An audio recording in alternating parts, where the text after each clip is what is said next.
Do you have like intro music? What's going Nope. on? The intro is you. Hello. We are live. It is, I can't even remember what day of the week it is. It is Wednesday night. It is time for our duo dive. And tonight might be becoming an Uno dive. Katie texted me and she may not be able to make it. So we are here. It still is a we because I am here with what would have been our guest, now my guest, Mel from Vintage Loving Veteran. So thanks so much for joining me, Mel. Appreciate you being here. Mel is an Instagrammer. So you don't have a YouTube channel, do you, Mel? So I created one, but I haven't gone anywhere with it yet. Gotcha. Okay. So if you're not familiar with Mel and you're watching us on YouTube now, I will link, I think I linked to her already, but if not, I will make sure there's a link in the description of the video that you can find her on Instagram under Vintage Loving Veteran, as she has it on her screen. And she is a reseller, but I'll just pass it over to you, Mel, if you want to do a little bit of introduction of yourself. Okay, I'm a Pisces. Okay, excellent. So I have all the feels. I've been doing reselling off and on for about 2.5 years. Oh, okay. Did a crash and burn there for a while, figured out my sanity, right? Too much, too overload. So I completely shut down. Retired Air Force as of last October, happily married. Pit bulls are my favorite. And yeah, I'm pretty belligerent on my Instagram page as well. All right. Well, so 2.5 years. So you started before COVID. Yes. So, and let's see, I think I'm actually about 2.5 years too. So I was August of 2019 was when I started. Yeah, I was around summer of 19 as well. Okay, awesome. Yeah, so I had less than a year in when COVID changed the world. So you were doing the same thing, but then you were still with the Air Force. Now, yes. Were you planning your exit and you were thinking this was going to be your income afterwards, or was that like a happy accident? This is actually my therapy. Excellent. So I don't rely on the money. I'm grateful that I don't have to be in that position, but I am a complete hoarder when it comes to stuff. Mom was a thrifter, so I find good deals and I'm like, oh crap, I have to buy this. Look at how great of a deal this is. I was raised the same way. My daughter, as my daughter was growing up, we used to call it, my mother's name was Fran, and we would call it Franning, because if something was on sale, you must buy 3. So so it doesn't matter if you didn't need it, and even if one was too many, if you go Franning, you just look at how much savings you have. Absolutely, you say it's 80% off. Yeah, because nobody else wanted it. So, yeah. It doesn't matter. It does not matter. So I don't have a military background, but I at least have the mother thrifting background. So we at least have that together. So we've got another pit bull. We've got a pit bull lover, Pisces. Now, are you a pit bull or a bulldog? What did you say? Pit bull. Oh, pit bull. Okay, excellent. So we got another. So Brenda Bat, thanks for joining. Do a few quick hellos. Got Soul Nat. He'll be Soul Nate. He'll be monitoring the chat tonight. And Amy B has joined us. Tiger's coming in from Arizona. Thanks for joining us, Tiger. Let's see. Tim coming in. Our resident Canuck is coming in to say hello. Thanks, Chiafane Tim. Simon Says joining us from the West Coast. And Jerry coming in from My Flea Market Treasures, coming in from Michigan. So Mel, you are currently in Utah? Yes. But that's not for long, right? Correct. So you're heading in the Midwest? Quick plug. Say what? Quick plug. Brummel House B&B on Instagram, by the way. So it's it's an 1897 Queen Anne Victorian out in small town, Missouri. It's been running as a bed and breakfast for 25 years. We are only the 4th owners of the home. And so we are going to continue running it as a bed and breakfast. We're probably going to buy the neighbor's house when he sells it this spring and actually just leave the entire Queen Anne as a bed and breakfast so people can rent out the entire thing. And then we'll live right next door. Oh, that's fantastic. Got another pit bull loving Pisces. I didn't realize that we had quite the cluster of them. And Sheila's coming in from Mimi's Treasure Shop that she's also been going since 2019. So a lot of commonalities. So you said small town, Missouri. I'm assuming small town's not the actual town. So no, it's called Salisbury, not where the steak originated from, not a thing, but they do have a massive steak festival every year. And then where does that put you in the state? Are you closer to St. Louis, closer to Kansas City, closer to about halfway, exactly halfway between the two, but about an hour north of Columbia. Okay. So, I mean, we're like in the heartland of the heartland. So very exciting. I have a customer. No stoplights. in I town. have a customer based in that area, and it's a library system, and it's called the Heartland Library System. So, Yeah. so it's probably in your The neck of the County woods. History Museum is in our town, so I'm really Oh, excited about fantastic. that. Well, that's very exciting. I did not know. I knew you were headed to Missouri. I didn't know that that was what you were going to be doing, though. Oh, So, yeah. what was the name of it again? Brummel House B&B, 2 M's, 2 L's. I'll put that in the chat too. Yes. In Salisbury, Missouri. Missouri. Excellent.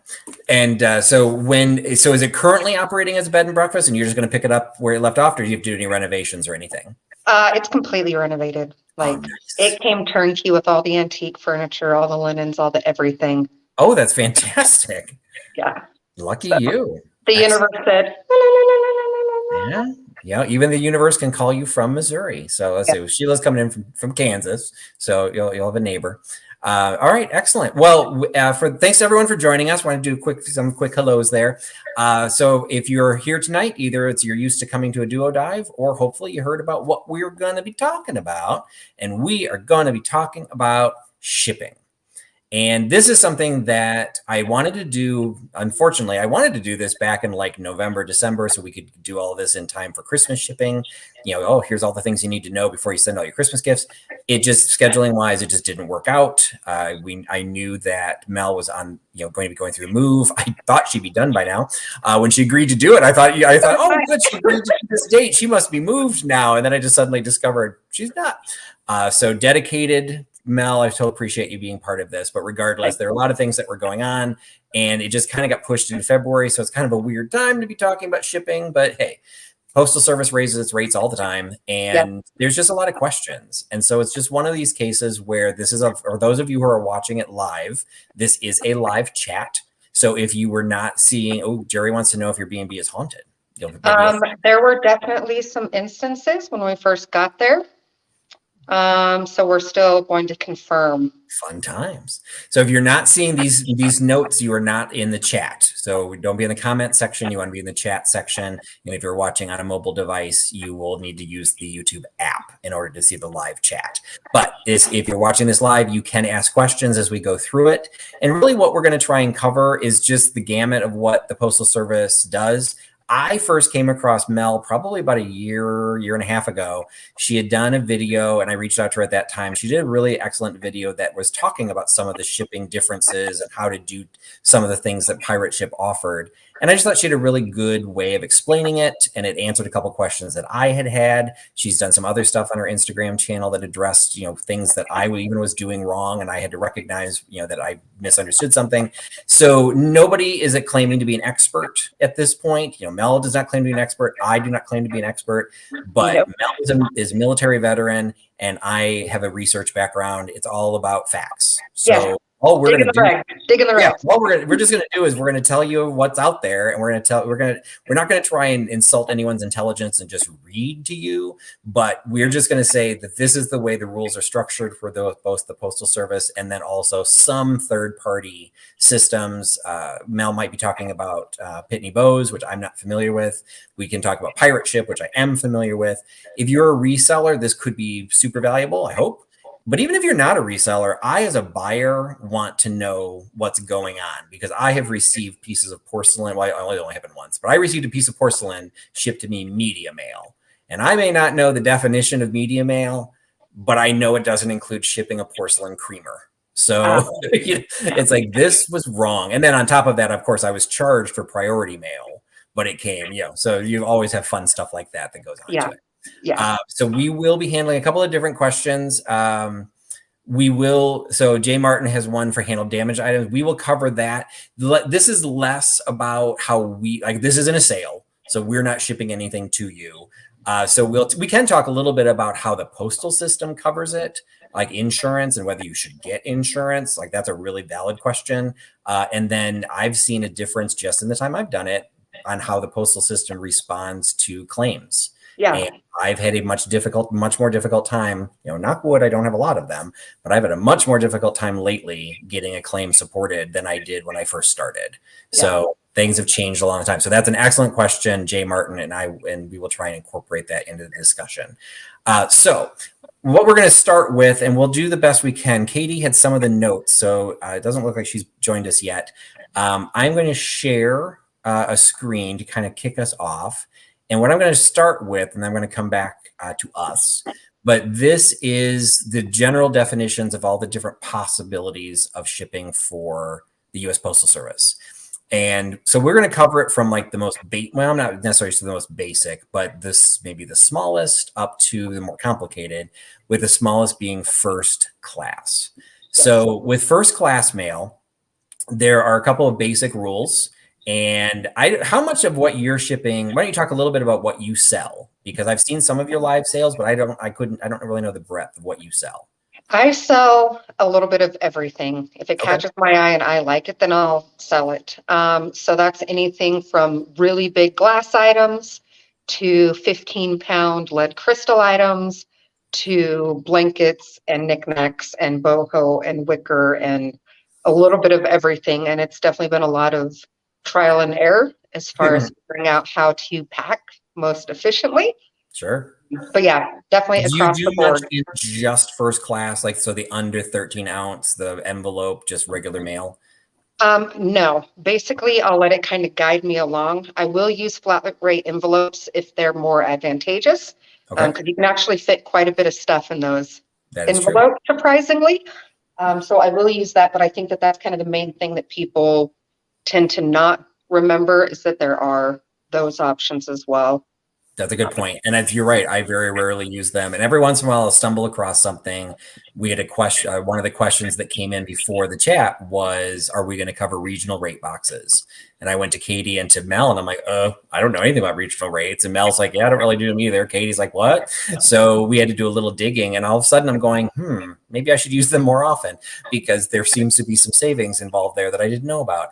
But so for first class, some of the basic rules for first class are a combination of size and weight.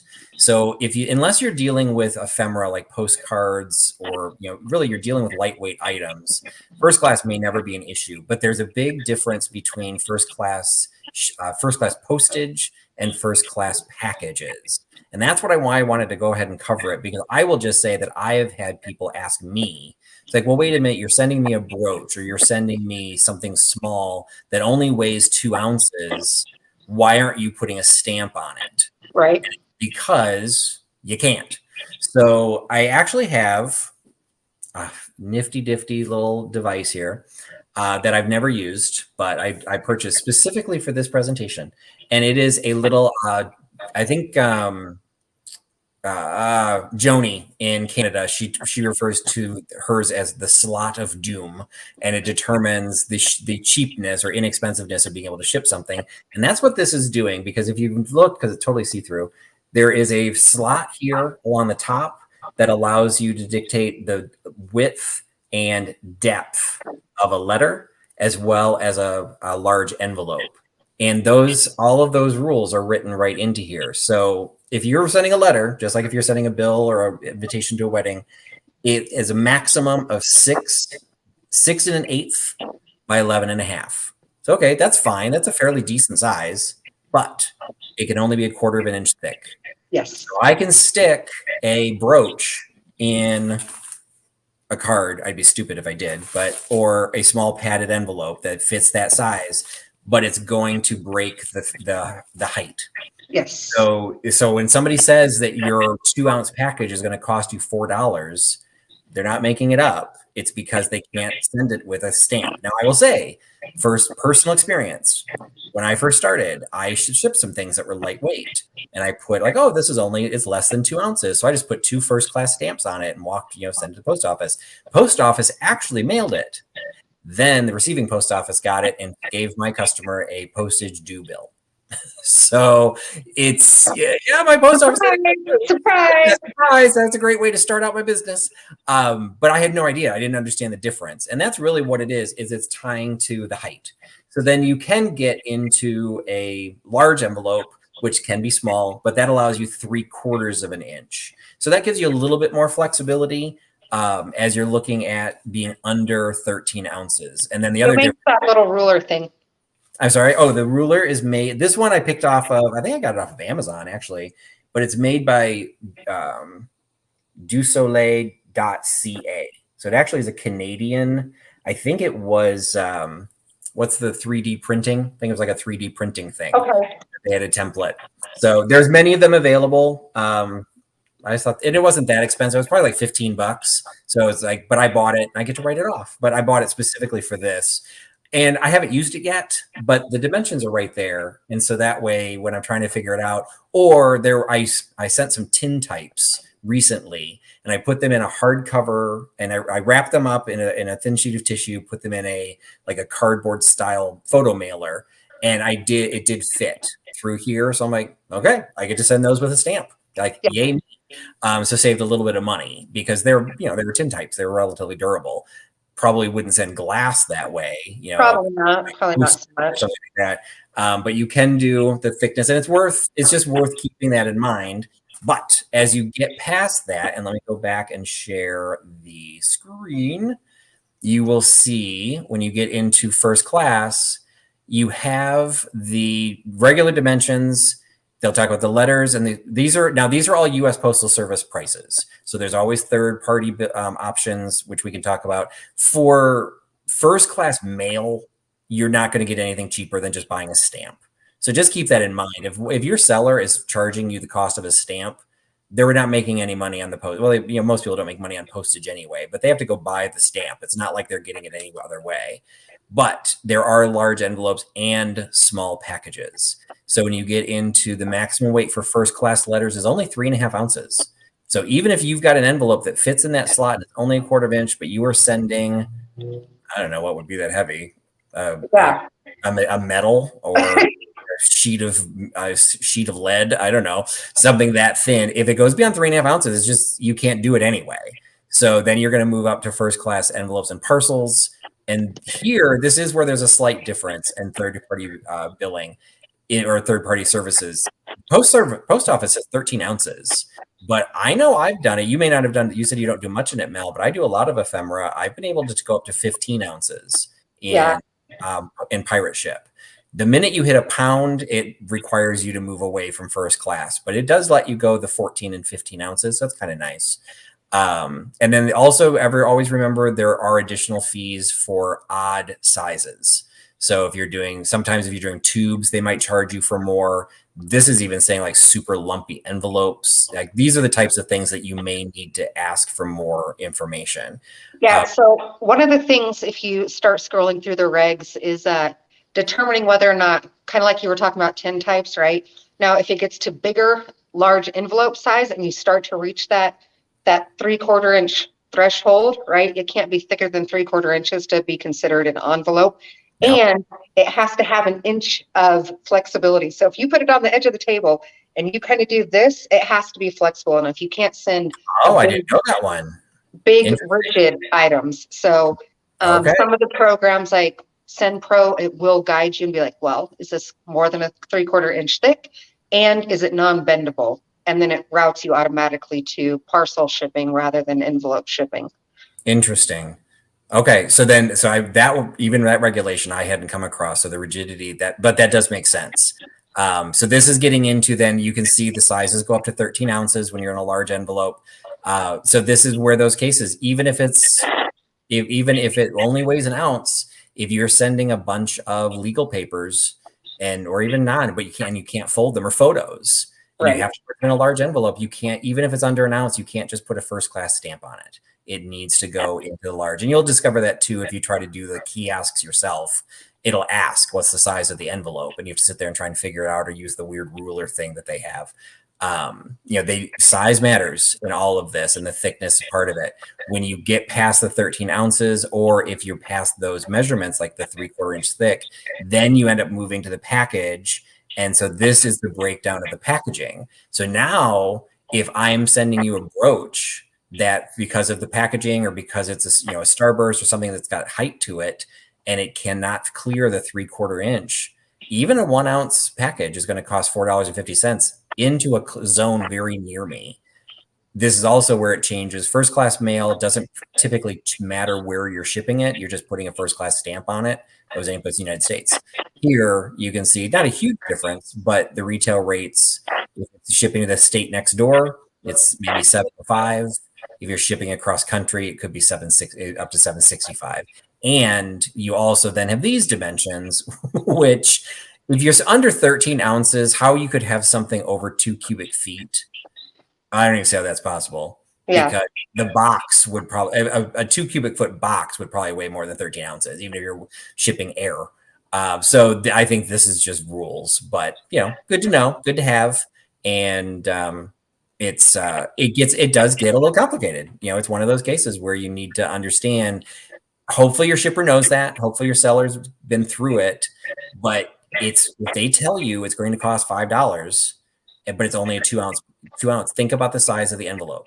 Now, I will say I have received tobacco tags that should be mailed in a regular, card like this, and I've had $8 charged to me. So it's just one of those cases where you need to be aware. And sometimes you could push back, sometimes you can't, but just be aware it could be, because what we want to educate people on this, push back where there's room to push back, but don't push back to be a jerk. If your buyers or your seller is following the rules and doing what they're supposed to, and it means you're going to pay X or Y for it, know what that means and understand, oh yeah, that must have gone over a cubic foot, or there's all these different thresholds that you can get into. And so that's all we're trying to do here, is just kind of educate people. And I haven't been watching the chat, so I think you caught one of them. So yeah, if you see anything, Mel, just shout it out too. Okay. But so that's first class, relatively straightforward, relatively simple, but that's the nuance, is when you get into something that's not a simple envelope, you're going to get charged packaging size. And then that's where something like Pirate Ship does help. It can save a little bit of money. And it also figures it all out for you. Yes. It'll just say, this is what you're going to pay. But then you get into, so the next thing that the post office covered was media mail. So if you don't do a lot of ephemera, do you ever use media mail? I do. Okay. So now as you're understanding it, and as we have some of the rules from the Postal Service, can you define media mail?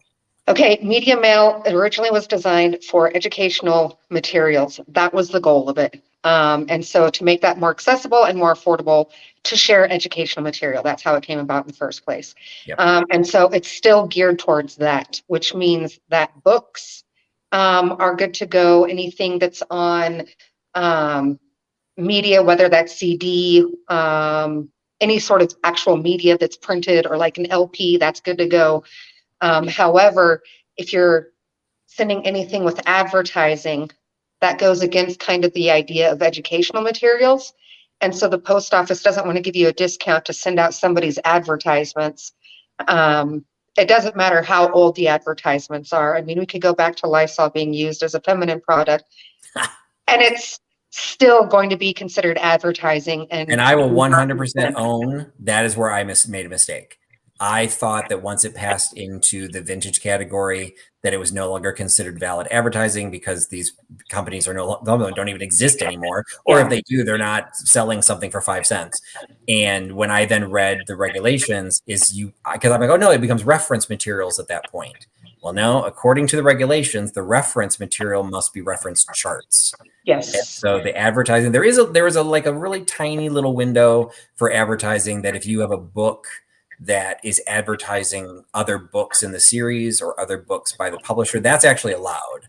So I have heard people say, no, it has any advertising at all, it can't. No, that's actually written into the speculation or regulations, that if it's, I think they call it ancillary or incidental advertising. Yes. That's allowed. Well, and there's also a minimum, what is it, an 8 pages? Is it an 8-page or 10-page? Well, the book has to be at least 8 pages long.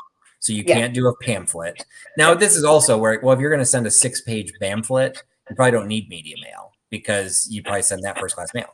So media mail really does make a difference. If you're sending an encyclopedia, which you can send media mail, you are taking, or particularly like a whole set. That whole set could weigh 50 pounds. Yeah. To send it regular mail would cost a fortune. Media mail it'll still be expensive, but it'll be far more reasonable. Yes. And so that's why they really cut it down. And it says right in the regulations, they reserve the right to open your package. And so there is no privacy. There is no right of anything. They have the right. And I have had one of my media mail packages get opened by the Postal Service. Now, ironically enough, It was the 1992 Sears catalog, the last Sears catalog ever printed. And so it was full of advertising. It was 100% in violation of their own regulations. And they sealed it back up and sent it on. They did not charge more. They didn't do anything. So like somebody's interpretation at that point was that it was totally fine because again, the advertising is for a company that doesn't exist anymore. Yeah. But technically it doesn't meet the regulations. And that's kind of what we're doing here. It's like, look, there's going to be possible ways to get around things. There's going to be like happy accidents that somebody does something and they don't get caught, or somebody winking a nod and they let it go by. But the way the regulations are written, I will no longer be sending my magazines through media mail, right. Even the 1940s and 50s Life magazines, because technically it does violate it. And I don't want my customer to get hit with a bill when it arrives or have it bounce back to me. And then I've got to pay twice as much because now I just lost the money I paid for the media mail and now it bounced back to me. And now I've got to put the regular postage on there. You know, so it's good to know the regulations. And I will say I was doing it wrong. I was 100% confident that, oh, it's research. I'm cool. I'm good. And I read the damn thing. And I'm like, oh man, that is not the right way. So let's see, 21, whatever that says. If 21 half of 42, that's about as much math as I do too. So. Oh, 21 is half of 42. I need to have my cheaters. Because I'm like, what the heck does that say? If they catch you sending non-media mail and media mail packaging, they charge postage due to the recipient. And that's exactly it. You may get off scot-free, but you're going to be a very unhappy person. Yes. And I'm sure Scott was completely knowledgeable on all of this. But yes, that's what we're just trying to do, is not saying anyone's doing it wrong. Like, that's not our place to say that anyone's doing it wrong. But we can say it's not what the Postal Service is telling us to do. You know, and that is what it is. So thank you, Scott, for the little shout out there. And I will say I had used media, not a lot, but I have used media mail quite a bit for magazines. And now I realize I don't know if I'll be selling them because it makes a huge difference in suddenly that will make it, unless it's a valuable edition. Who wants to pay $6, $7, $8 for shipping a couple of magazines that are probably worth $1 or $2 a piece? Yeah. So it does change things a lot from the seller side, but you need to understand it. Also, gives you as a buyer, not everyone here is going to be a reseller, gives you as a buyer some thought to say, wow, I really want that, and they're charging me $9 for shipping. I wonder what else they have. Maybe I could buy something else and combine for shipping. Yes. And some people, some sellers will be able to do that. I will say, for those of you who are active, I recognize a lot of the names. So those of you who are active in live sales, if you want to do that, you need to tell the seller right away. Because if I have already packaged and sealed your box, and then you tell me you want to merge with something else, I will be very annoyed. I will most likely do it, but I make fun of you while I'm doing it. So it's not. So I tend not to perfectly done. Absolutely, I tend not to seal my boxes for that very reason. I have had people back out of sales, so that's saved me from that. So I will find the box, I'll figure out the packaging weight, I'll figure out what it can fit into, and then I will do it basically becomes almost an estimate. I will never go back and charge somebody more, but I'll wait. But I technically won't seal it up just in case. And there's been more than enough times that I was happy that just in case was there. So do that. For an eBay seller, it's a little bit harder. eBay's gotten weird now that they're doing managed payments. So if you do a lot through eBay, that is a little bit harder now for a seller. The biggest issue, though, to consider, and we will talk about this more as we go into it, but I'll mention it now because it was a question that came in from someone who couldn't watch the live but wanted us to address it, and this is the perfect time to do it. People can combine shipping. If they're willing to do it, they can totally do that. But keep in mind, it does not always save you money, because at some point, depending on what you're combining, if it gets to be too big of a box, there's no cost savings at all. And it could cost you even more because you're changing the dimensional weights. So we'll talk about that kind of stuff as we go further. But since we're talking about combined shipping, that's a fun one. But I will say I just bought a 20-pound cast iron piece. And I basically went shopping on the guy's site. I'm like, oh, I want one of those. I want one of those. I want one of those, because I knew there was going to be a ton of room in the box. I was paying $20 for shipping this thing. That, hey, let's throw a couple of these little tiny things. So I basically got those shipped for free, and I was pretty happy about it. So there are ways to not really play the system, but be aware of what you can do. So Sheila's commenting, she sells a lot of glass and breakable items. Some maybe miniatures that sell for over $50. I will priority mail just to have the insurance, and that is definitely something we will end up talking about, because all the things we talked about so far, first class and media, there is no insurance. Yes. So, even when I was illegally using media mail, I was sending some valuable stuff and there was no insurance attached to it. And I Yeah. had one customer, I remember one time it was an autographed, photo. And I sold on eBay. I think it sold for like $85 or $95. And I had put it in as priority mail. And they came back to me and they said, can you just send it for either first class or media or whatever it was? And I'm like, if I do that, I don't have insurance and I also won't be able to track it. I think it was first class. I'm like, I won't even be able to track it. Like, Yeah. it'll just disappear. And like, no, that's fine. I've never had a problem. Just go ahead and do it. And I was like crossing my fingers that thing was going to get there. And I made sure it was sold through eBay. I had that entire chat within eBay that they took responsibility. If it didn't show up, Yeah. that I wasn't going to give them a refund. Like that, they were choosing to get rid of it. It showed up. It was all fine, but it was something I wished I hadn't done it afterwards, because to save like $4 or something, the peace of mind was nauseous. And when you get into priority mail, as Sheila mentions, insurance is automatically put in there. Now, if you're sending something really, really valuable, you may want to get extra insurance, but at least there's something there that can protect you. Tiger's also mentioning, and I don't know about you, Mel, I don't even necessarily pay attention to the value of the item. To a certain extent, if it's above a pound, well, you either have to send it priority or you can send it ground. But ground doesn't get you insurance again. So I always use Pirate Ship, and with Pirate Ship, the difference between ground and priority is usually so small. Why? Yeah, when it's like 32 cents. Absolutely. And particularly, like, again, I wasn't even selling for like 8 months when COVID shut everything down. And then COVID, if we all remember shipping during the times of COVID, things were months to get around. Why would you suddenly give away at least what pretended to be priority? I mean, it was still a joke. It'll be there in 3 days. 3 weeks later, it still didn't arrive. But it was still faster than if you didn't send it priority. So, yeah. Or in my case, if you didn't send it at all sometimes. There you go. So it's so there's definitely some resellers in here. Now I tipped it, and I originally was going to skip over this, and you said, well, let's go ahead and talk about it. I almost never use US Postal Service ground. So when do you use ground versus when do you choose to use priority? So ground for bigger boxes, because I do larger boxes. And in fact, it's pretty fresh in my mind because I've been mailing boxes to myself to the house in Missouri. Oh, yeah. So I don't have to like tote it. You know what I mean? And so like a 12 by 12 by 12 box today, I want to say that it was 16 pounds.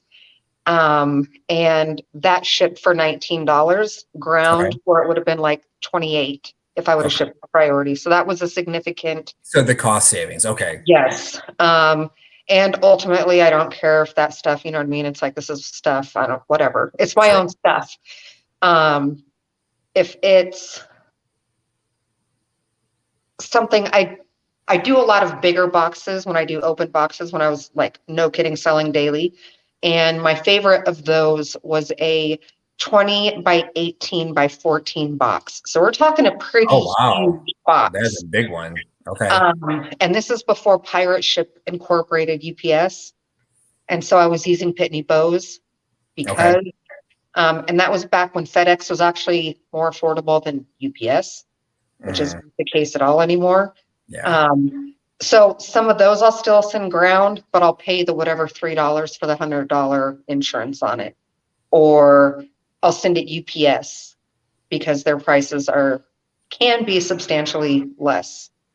What I've noticed is, particularly since UPS has been integrated, and that's what Tiger's commenting too. Now that UPS is integrated into Pirate Ship, I am seeing that in some cases, I don't do much in the big box category or in heavy box category, but the handful of times that I have, priority mail would be literally like $38 or $48, and UPS was $14. Yeah. Like, okay. So I personally, and this is going to get into different people's preferences too, and it's always going to be unique, and there's no right answer. But in my case, I live in a townhome development, so it's one of those community mailbox things right across the street from where I live. Basically, out of just a shake of hands, whatever, nod, when they're filling the mailbox, they look at my front porch, and if they see something on it, they pick it up. I don't have to schedule it. And at one point I was away on vacation, so I went a couple of weeks without shipping anything.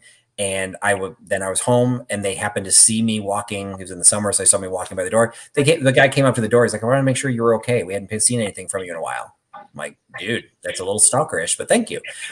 So that's a unique thing. I don't get that with UPS. Right. So if it's close, I'll still ship it by priority mail simply because it's simpler, Yeah. and my time is money.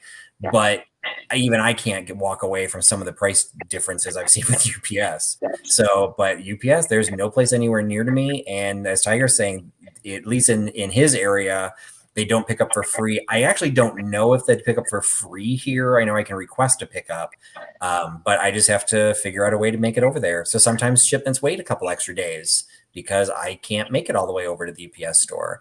But that's a different thing. That's nothing to do with the rules. That's just how an individual person is going to handle it. But UPS, I will say, has changed a little bit for me. But I'm absolutely a pirate ship guy. And now, do you sell through eBay, Mel?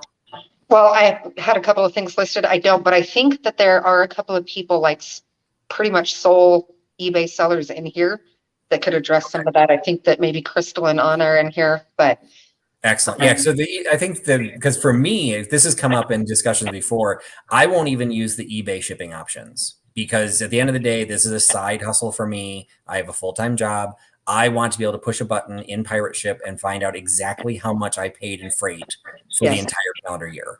I don't want to sit there and try and figure out like where did all of these little receipts come from. But again, that's simple. That doesn't make Pirate Ship better or worse than anybody else.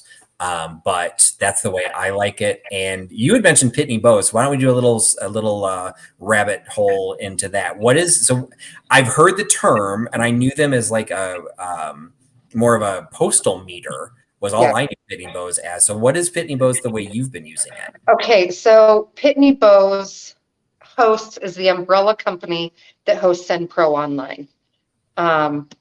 And so it's very similar to Pirate Ship or Shippo or any of the third-party shipping applications, except for, in fact, let me see if I can do this.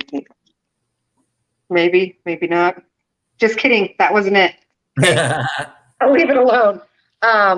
But there's a couple of really cool features within Pitney Bowes or SendPro that I like. One is it actually links your accounts. So rather than Pirate Ship, right, that uses their own commercial UPS and you don't actually have an account with them, with UPS that you're recognizing, in Pitney Bowes and SendPro, you actually link your own personal accounts to SendPro. So my UPS account is in there. My FedEx account is in there. Interesting. Okay. So I can itemize that even a little bit more detailed. So is that really more for like tax purposes later or for tracking? Yeah. Or like what benefit does that give you? I personally like to have a full accounting rather than just saying, hey, here's your whole freight for the year. I like to know, okay, UPS, this is how much I spent versus FedEx versus USPS. And then one kind of cool feature that they have in there, and it's typically pretty affordable, is they have SendPro Assurance. So what they'll do is they'll take USPS and they will guarantee it. So they're basically taking USPS and stepping it up. And rather than, right, USPS says, hey, for priority, we're going to ship it from the time of scan 1 to 3 days. That's the goal, right? But you can't hold USPS responsible for actually making it in that time frame.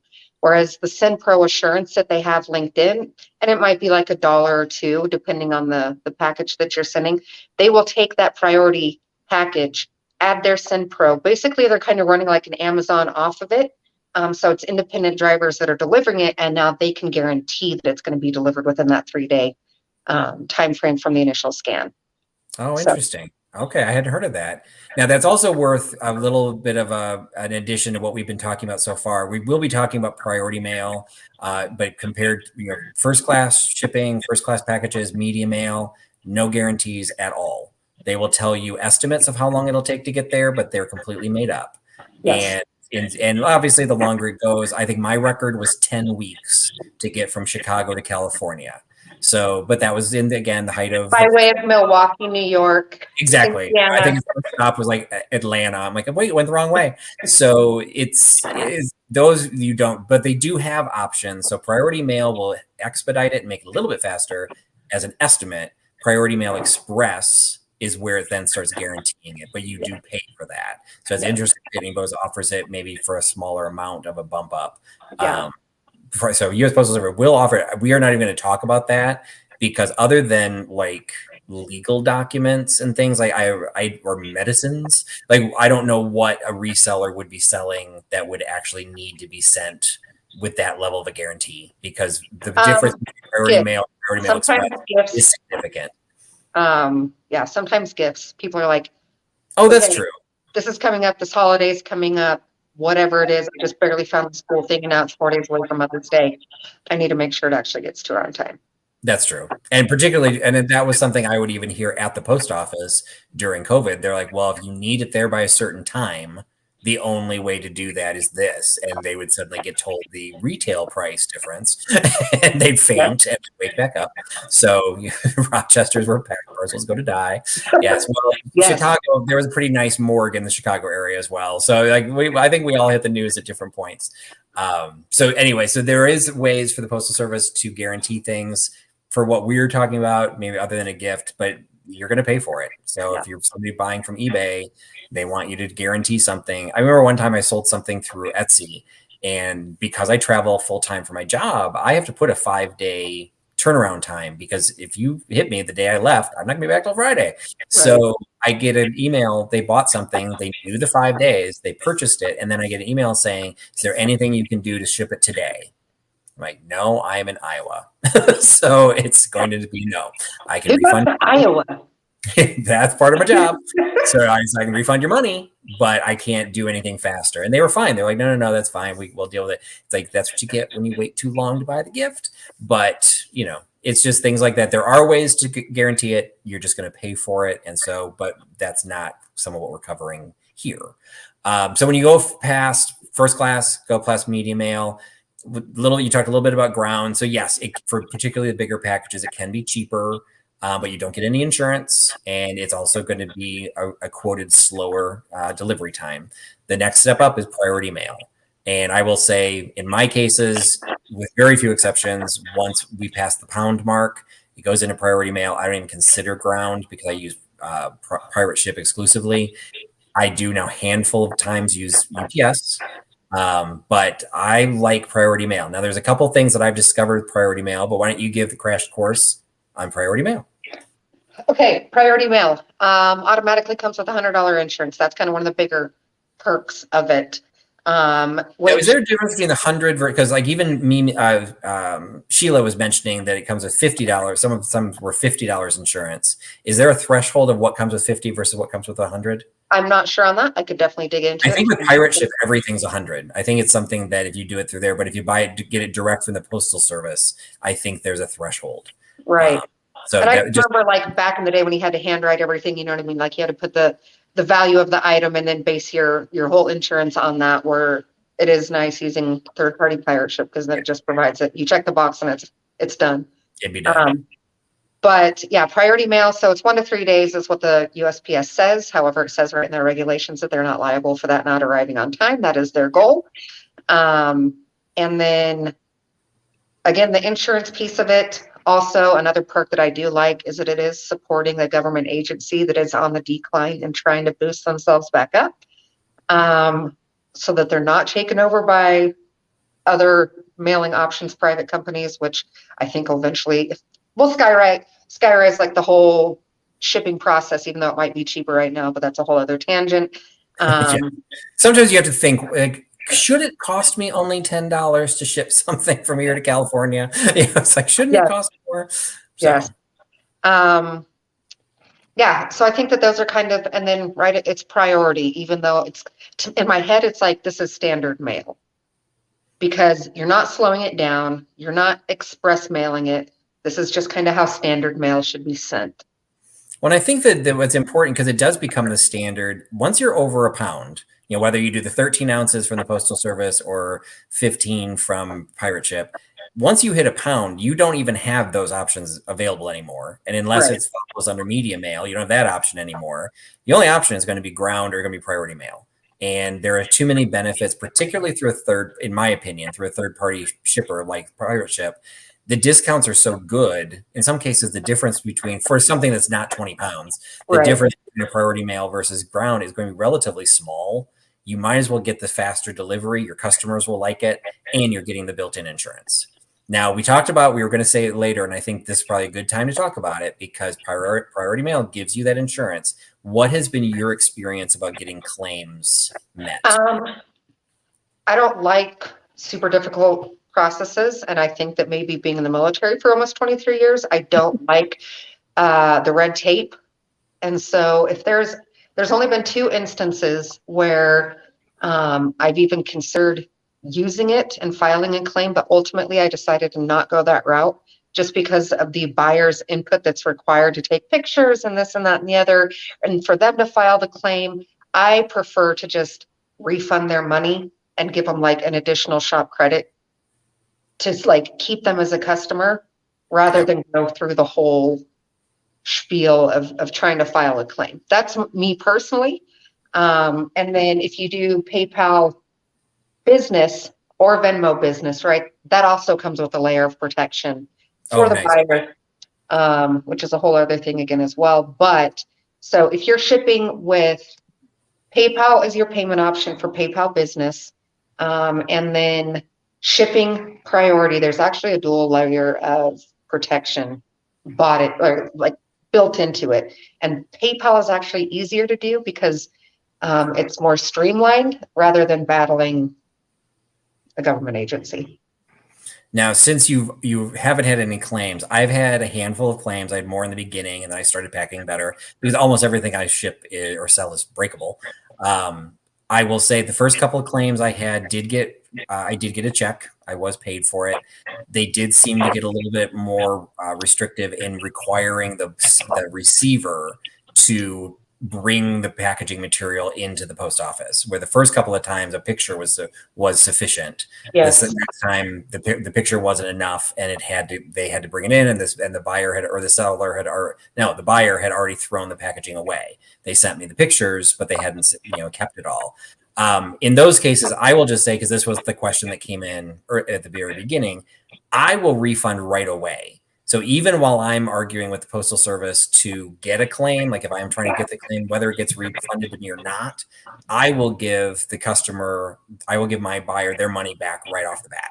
Yes. So that way they're out of, they're whole. And if they want to go buy another one from somebody else, they already have their money back. Now, I will say, as a buyer, I have had to file a claim, and I have had my seller refuse to pay me until they get their money back. Right. There was a case where I did everything that I was supposed to do. I took the stuff to the Postal Service. For whatever reason, it still wasn't I know why it wasn't being supported. It was packaged like in a tissue, like a Kleenex, and it was porcelain. So it wasn't packaged well. The buyer didn't get the refund. So he or she wouldn't pay me. So I had to go to eBay and say, here's the chain. And eBay took care of it and got me my money back. So there was still a recourse. That's all about customer service, customer experience. Yes. So I apologize who asked the question earlier. You're not going to have a uniform answer. Everyone's going to handle it a little bit differently, but because I am in sales as a full-time gig, customer care is a big thing for me. Why should my customer be out for something if I'm the one, even if I'm not the one that screwed up, even if the Postal Service that screwed up? I will say I've never had a claim, knock wood. I never had a claim for lost or delayed. I had many people during COVID tell me, it has been a month. You need to file a claim. You need to give me a refund. And I think maybe once I did end up giving a refund. And then it ended up being delivered like 2 days later, and we worked it out. If you can track it, I don't have any power beyond that. That's just one of those cases. Also, this is more for the buyers. Recognize we may act like we know it all. We know nothing. And if we give you the tracking number, you know just as much as we do. It's one of those cases. Like if you ask, hey, can you tell me what's going on with this?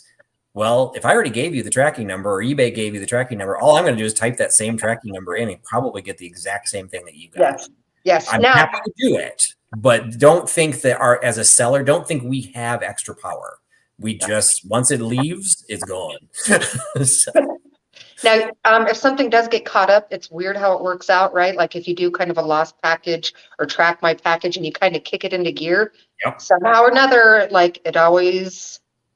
It's definitely worth doing. I did Yeah. that multiple times during COVID, particularly. There's a little thing you can do it as a seller or as a buyer. You put in the tracking number, and it basically, I can't remember what it's called. It's like lost package or search for package or something along. Somehow triggers it. It's like, oh, it's not a claim. It's like the step before the claim. And actually, I think they require you to do this step before you can submit a claim.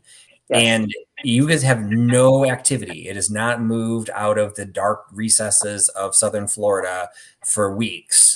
And then you even though you shipped it from Chicago to Washington State, it's in Southern California or Southern Florida, and it will be there for weeks. And then you'll put the bump in there, and all of a sudden it'll enter the system again.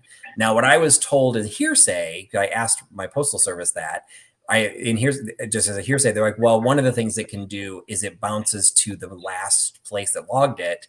They'll literally go and look underneath the belt and see if it fell off the belt. It could be nothing more than that. Like, okay, so it took 3 weeks for anyone to look under the belt. You're not clean, but it's not my. So sometimes it works, sometimes it didn't. Other times I work, you hear nothing, you saw no movement. Then I get a note from the customer saying, oh, it arrived. But I'm tracking it, and it shows that it's still sitting in Southern Florida.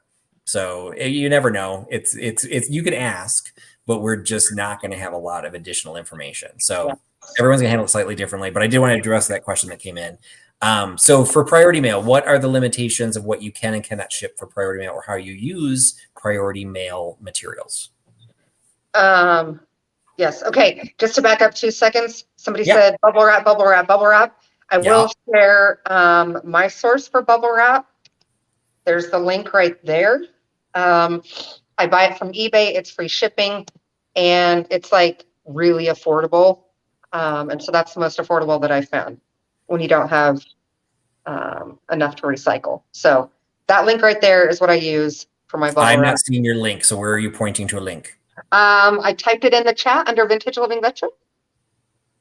Is it not showing? I'm not seeing it. Did you do it in the private chat? I don't think so. No.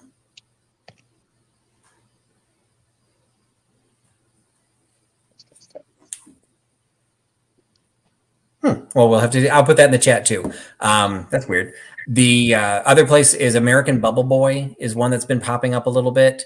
I have the benefit that I have a packaging material house in where I live. So I can drive over there and I get all my cardboard boxes, all my bubble wrap, everything. And the prices are lower than I found for any place else because I'm not paying for shipping. Problem is for bubble wrap, I look like a freaking clown car because I have to buy, I think it's 1,500 feet of bubble wrap at a time. I can't even fit it all in my car at one time, so I have to make more than one trip. So, that's right. You can't put it, you're not a mod, so you can't put a link in if you're not a mod. So if you want to send it to me in the private chat within StreamYard or through Instagram, I can copy and put it in Gotcha. There. Okay. I can't remember, I don't remember, a couple of people used it and talked about it, and the pricing was comparable to what I was getting locally. The benefit is, and I have used Bubble Boy, the benefit is you don't have to get quite as much. And so I have a storage problem, and I have these huge rolls. I can't walk through my garage. So it's just one of those. That's what the spare bathtub is for. There you go. It's a balancing act. So this is also saying this isn't what this is about, but I will just say, because it's kind of twofold. One, recognize as a buyer how expensive shipping material is. Now, some sellers will find recycled material, and that's great. That's also time. Like you've got to go dumpster diving. You've got to go finding that stuff. That's still costing time. So that's still money. And the other thing to recognize, we didn't mention it before, but we'll say it now. You cannot use priority mail shipping materials for non-priority mail shipping. You can't flip them inside out because the inside now says priority mail 2. You cannot take a priority mail box and wrap it in brown paper because now this is, I didn't want to get into like hearsay, but there have been cases where somebody has complained like, well, I wrapped that in a brown bag, brown paper, so it could go first class or ground, and the post office refused to take it. Well, they recognize the size of their own box. Yes. And that material is free. For those that don't know, as a seller, that is material for us to use for free. Let's not abuse it And as it is, we're getting a discount on priority mail shipping anyway when we use private ship. Yeah. So keep that in mind. The only thing I wanted to show, I didn't bring all of my examples. I discovered this literally, it was only a few months ago, and it blew my mind that there is a priority box that looks like this. I don't even know what it's called. 1095, 1097, 1092. There's a couple different numbers. Some are a little bit wider than others. These are not the flat rate sizes. But what I was told, and I didn't realize, is one of them fits inside the other. So you have an expandable length if you have something long, like when I do certain platters or something like that. Blew my mind. I think priority on it without saying flat rate, you can Frankenstein or whatever stack boxes that are priority mail as long as you're going to ship it priority mail. Yeah, so you can do anything with priority mail boxes anyway, as long as you're shipping priority mail. And then, yes, so just underscoring that, there are flat rate boxes. Mel mentioned the flat rate bags. There are flat rate boxes as well. If you leave the box as regular size, it will be charged at the flat rate box, even if you put your own postage on it. Yes. So if you use that box because you like its size and you don't do anything to it, but you're only putting 1.5 pounds in there and you're sending it only one zone over, like, oh, it's actually cheaper for me to just send this priority mail. And you just put a priority mail, you will not only lose the value of what you just did, you will be charged the full flat rate price because they do scan that box at some point. However, just as she said, if you Frankenbox a flat rate box, if you change it in any way, the flat rate no longer applies. Right. The thing you got to keep in mind is those scanners will still try and scan it. So I've had 3 separate occasions where they've come back to me and said, you entered a flat rate box into the system and you did not pay the flat rate price. In each case, all I had to do, this was all through Pirate Ship. In each case, all I had to do is go back to Pirate Ship and say, look at the dimensions that I entered into the field. That box is no longer the size because what I did was either cut it down, or in one case, I remember because there was a huge price difference. It was I'd taken 2 games boxes and put them on top of each other. They were the right length, but they weren't the right depth. So I Frankenboxed them so it was double depth. But they scanned the barcode that it was a flat rate games box. So they were trying to charge me for that. And all I said was like, look at the dimensions and look at the height. And every time Pirate Ship was totally had my back. And they're like, oh, yep, you're good. We're going to totally put that money back in your account. Right. So you can fight if you get hit with that, but you need to make sure, like I was told, you need to take pictures of what you're loading into it. Okay, yeah, I can't do that. I'm never going to have enough time or resources. I'd rather eat the $20 than have to sit there and spend every waking moment taking a freaking picture. But yeah, so Pirate Ship, again, why I like Pirate Ship, because they'll protect you. They've got your back, just like sounds like Pitney Bowes does. So but it has a lot of regulations. If you change a flat rate box, it can no longer send flat rate, but the automated systems will still try and bite you in the butt. Yes. So ideally, you should just use priority boxes that are not labeled flat rate to use as Franken boxes. And then that issue with the flat rate won't ever come up. Right, because there's nothing for them to scan to try and, you're not trying to catch anything. What we discovered, and this was actually a question that came in from somebody who actually is in the chat. Tiger had asked, the flat rate boxes in some cases have nice sizes. Yes. I don't know if that's by design or it's just that fear of missing out. Like, well, but I like that box over there. It's sometimes they do. They just have the right. Like, I like these boxes. I wish they were about an inch thicker. Yes. It's very difficult. Even if I'm shipping a platter, I still want to have more bubble wrap on the top and the bottom so that there's just a little bit more room. And if it's something that has too much of a well to it, I won't use it because I'm just afraid that it's not going to give you enough packaging. Yes. Which is nice though. When you add this double insert thing, you do kind of get a double walled box. Yeah. Because by themselves, priority boxes are single walled. They're relatively thin. So keep that in mind. If you're a seller, boxes are not all made the same way. Double walled boxes are your best bet, but they are extremely heavy and they're going to cost you a lot more money. But if you're shipping Waterford crystal champagne flutes all the time, you probably need them. Yes. So, yes. I'm trying to. Yes. So Tiger was asking about the regional rate boxes. So that's a subcategory of the priority mail because those are flat rate boxes and I never use them. But Tiger had given this as a heads up saying, hey, I wanted to ask about this. So when he asked the question, I went to Mel and I went to Katie. we had to do a little bit of digging, and I just started doing some cost estimates on pirate ship if I were to use the regional A box or the regional B box and compared that to just sending it to California as a regular box. In every case, the regional box was cheaper. Yeah. And as Tiger had said, that Pirate Ship does not recommend them, but it's in their algorithm. You can pick a regional rate box in Pirate Ship, so you can use it. And I will say I did it. So regional A boxes allow you to ship up to 15 pounds. Yes. And regional B boxes let you ship up to 20 pounds. Yes. So if you have something under 15 pounds, you would never use a regional B box unless you really liked the shape, because it's slightly different. But regional A, when I use a regional A box to ship 9 pounds from Chicago to California, the shipping cost through Pirate Ship of a regional A box was $13.85. The shipping cost direct, like if it was just a regular priority mail box or my box that was that size, I want to say it was $17.85. Yes. So it was $4 more expensive. And then as I played around with the weights, since you can go all the way up to 15, I did a 14-pound box, and it was the difference between $28 and $13.85. Yeah. So suddenly, regional boxes are definitely something that I'll be looking into more once I get established again. Because again, regional boxes also come with your standard $100 insurance as well, since they are an extension of Pirate Ship.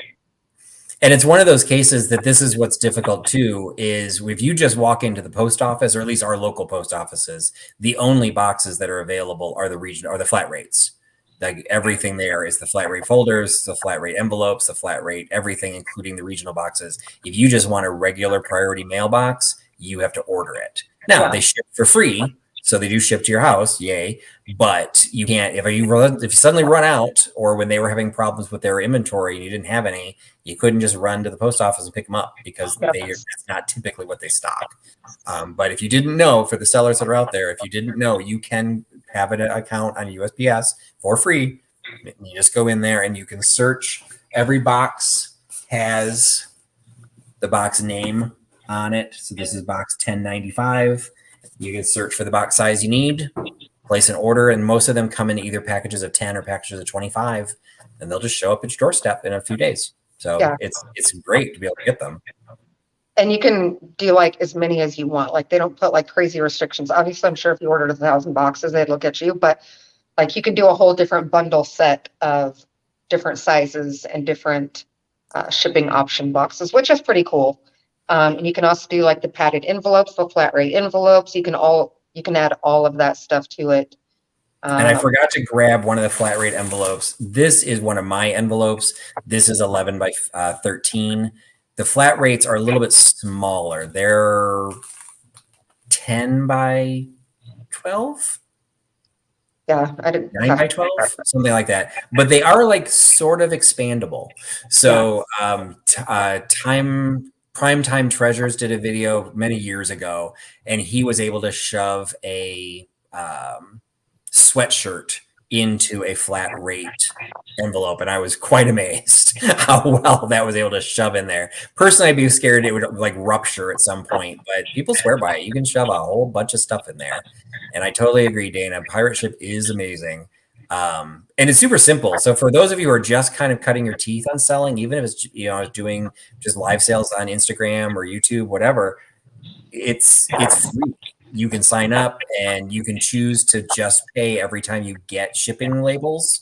You can pay one at a time, but after you do that enough time and you have 87 entries on your credit card under Pirate Ship, you can then start putting in bulk payments. Like every time you put $200 in there, and then they spend it down and then they refill it.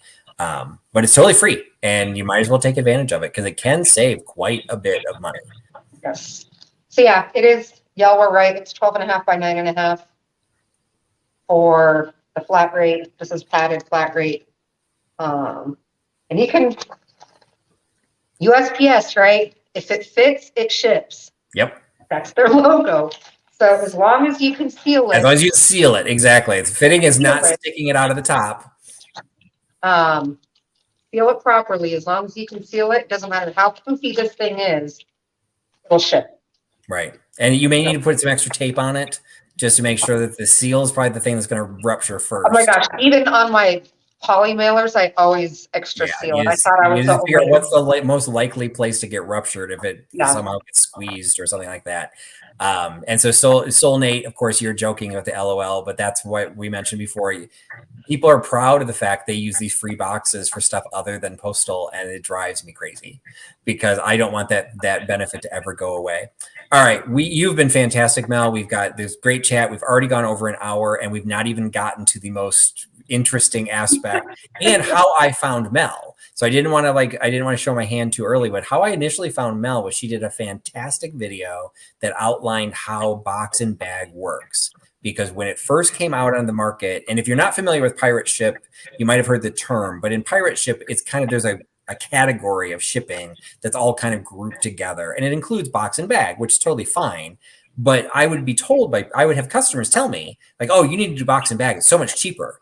And I'd sit there and I'd do the calculations and I'm like, no, it's not. I truly did not understand why people thought. I'm like, well, maybe it's because I'm in the middle of the country. Like maybe it makes a bigger difference if you're shipping from New York State to California or something. So all of a sudden Mel did this video and did a great explanation of not only what is it supposed to be, but unfortunately, in some cases, how it could be misused and why there might be some misconceptions out there. So we're just going to go back and we're going to use the regulations. How does pirate ship state it? How does Postal Service state it? And I'm going to kind of give it over to Mel because this is her area of expertise. Can you give a crash course of what box and bag is beyond what I just said? If there's anything more you want to add. I'm pull up my little cheat sheet right quick. Okay. So, okay. In fact, let me grab. Excuse my butt. Is there an auto ship option, Dana, that you're getting your boxes all the time? Sometimes I wish I did that because I wait to the last minute to order something, and then they're like, "Oh yeah, we're out of stock. It's gonna be a while. What do I do?" Okay. Here's my handy dandy demo again. All right. What is box in a bag? It is taking a box of any size. Caveat. There's a poly mailer. It can also be a padded envelope. Soft packed is what USPS calls it. And you are putting it inside of this poly envelope. That is a box in a bag. It's exactly what it sounds like. And please understand, I'm not trying to talk down to anybody, but I was flopping in the wind when I first heard this. Oh, absolutely. So keeping it like very basic. Now, so this is a box in a bag. How is it beneficial? It allows you to mail even something that you have boxed, so you have a small figurine or whatever boxed. It allows you to put it inside of the bag, which allows you to have cubic rate, first class cubic rate rates, which is in some cases less expensive than just shipping it purely based on the box size. I will say how I started using it almost completely by accident is when I was sending things that were small. We didn't really touch on this because I only use Pirate Ship. Pirate Ship does have restrictions on how small of a box you can send. So you cannot send a box that's 4 by 4 by 3. Yes. And that's what I was using to send some of my coasters, to send some brooches. I was selling a lot of coasters. I literally couldn't put them into Pirate Ship. I just couldn't. So I'm like, well, how am I supposed to send this? That was how I discovered it. It was literally, I could take this tiny box and put it in a smallish bag and then put the dimensions in and suddenly I could ship it. I'm like, okay, works for me. So yeah. I was using it without even realizing it was something special. It was just like, I wasn't even using it for the cubic aspect. It was simply, well, you're not letting me send it the way I want to send it. So I'll use your box and bag. So I mean, you can use it from the small end, and then there is this whole cubic weight thing. We didn't really talk about that. That is unique to Pirate Ship. That can make a difference. Like if you're shipping dumbbells, it's a very small box, but it's going to weigh a lot. So it's things to keep in mind. Yes. Okay. So by the way, in Pitney Bowes and Senpro, you can do a 3 by 3 by 3 box, right? Like it's. Oh, really? Oh, yeah. So you can bring your dimensions down. I still like to put little boxes in a poly because it stands out a little bit more. That's actually a benefit. Exactly. You know what I mean? Like they're not just going to toss this little thing. Yeah. So Again, the benefits are it might be less expensive because you're using a first class cubic rate rather than a priority or just the box size. Here, if you and it's all like laid out on a couple of different sites. So there are regulations. I'm going to start there and we'll move forward. The regulations now, if you're using a bag to mail something, it's only two-dimensional, right? A bag only has two dimensions because it doesn't have an accordion base. And that is a requirement in the way it's written. You cannot use a gusseted bag. Yes. So that is explicitly laid out. Even if you're using it quote unquote the right way, your bag must not have a gusset. It must be flat. I didn't know it was called a gusset. I just called it like the accordion. The accordion. We'll go with accordion. That's fine too. Right? It has to be a flat bag. Yep. According to the regulations, you can use no larger bag than an 18-inch by 18-inch, right? Which, of course, is 36 inches. The top of it does not count. That's your sealing portion. But when you put your box inside of here, it must seal completely without having to like add extra tape or put another layer of this stuff on. You can't like Franken bag it, basically is what I'm saying. Right. This is the biggest bag size that you can use. Again, it's 18 by 18. Now, box in a bag can be more affordable. It is not always the case.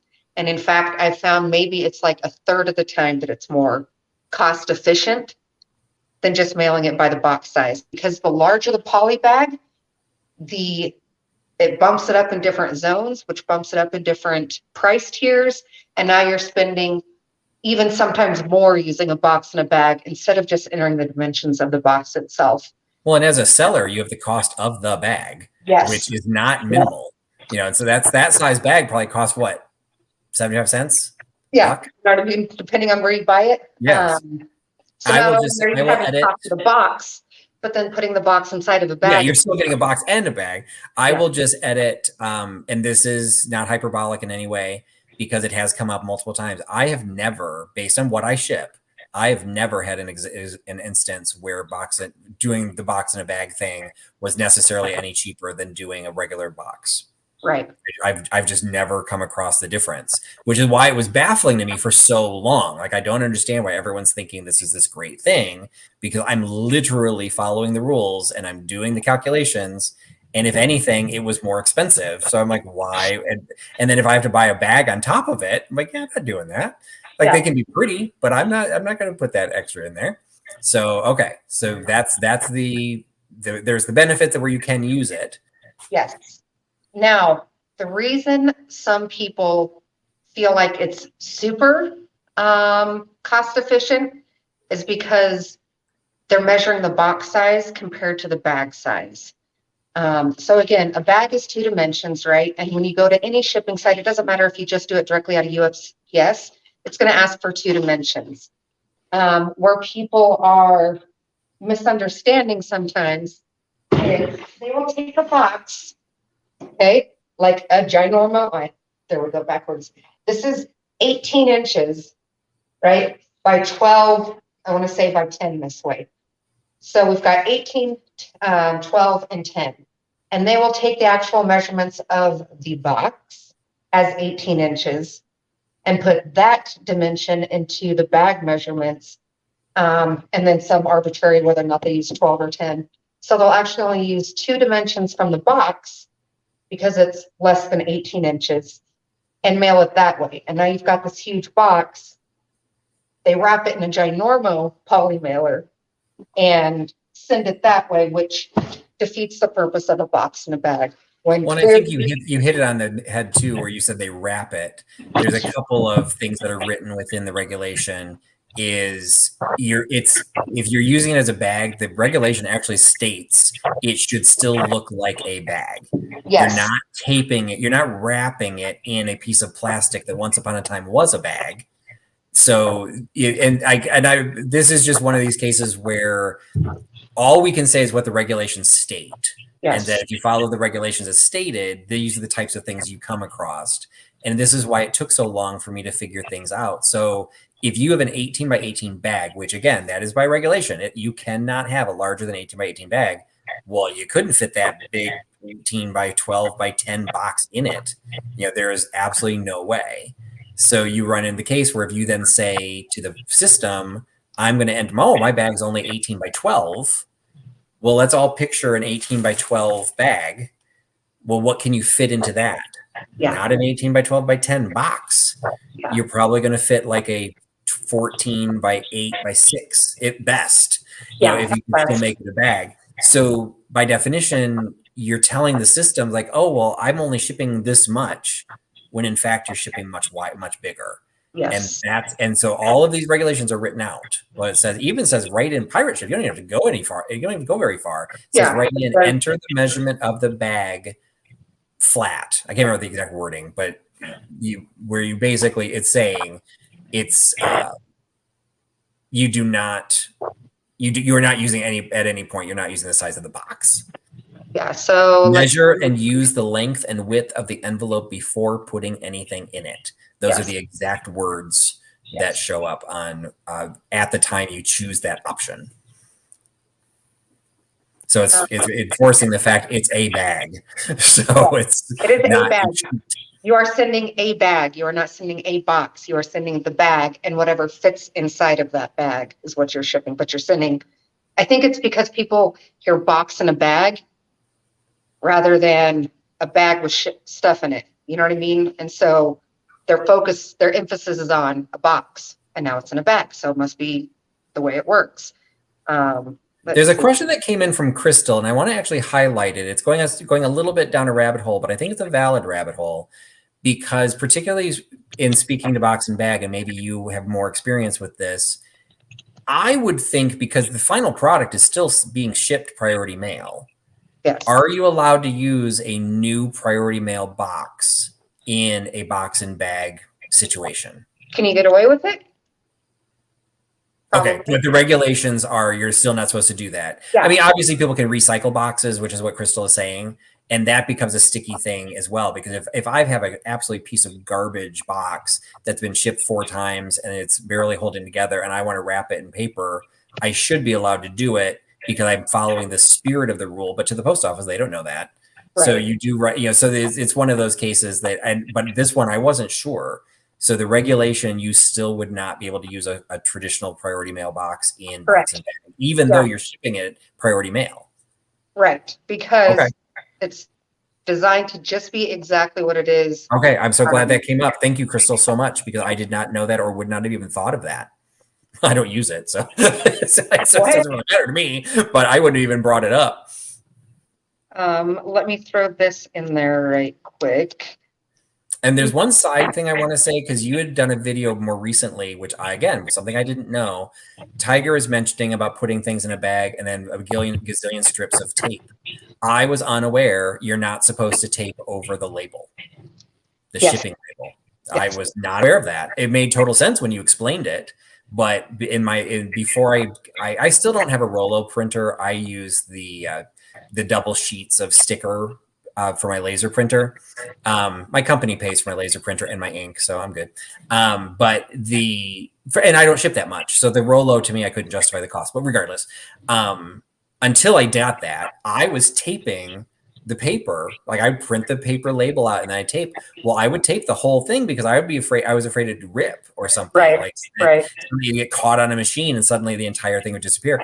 I did not know you were not supposed to cover the label with tape. And is it just because of the scanner, or what's the main reason for that? My understanding, just reading the regs, is it is for the scanner. Okay.